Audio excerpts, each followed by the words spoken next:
When I moved into the apartment with 2 roommates, I thought it would be peaceful. We split rent evenly, we split bills evenly, and I assumed respect would also be split evenly. I was wrong. For months, my roommates Emily and Josh treated our apartment like a private clubhouse.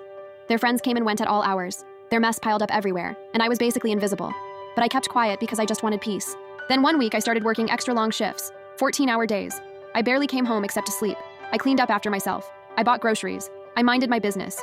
But the moment I finally had a day off, everything changed. I was sitting on the couch eating noodles, finally relaxing when the door opened. Emily and Josh walked in carrying shopping bags. They didn't say hi. They didn't smile. They didn't even look surprised to see me. Instead, Emily looked me dead in the eye and said with the biggest attitude, "Oh, so you're just living here now?" I froze. Living here now. As if I wasn't paying rent. As if I was some intruder in my own home. Josh laughed and added, "Yeah, we never see you except when you're lounging around." Must be nice. That was the moment something snapped. I realized they didn't ignore me by accident. They ignored me because they didn't respect me at all. So I stood up and said, "Actually, yeah, I live here. I pay rent here unlike your guests who stay for days without asking.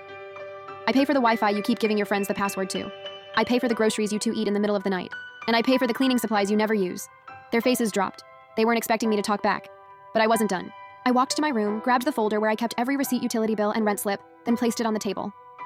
I told them, "Since you think I don't live here, we can review everything together so you both understand who carries this apartment." They got quiet, completely silent. Then I pulled out the final surprise, a printed notice.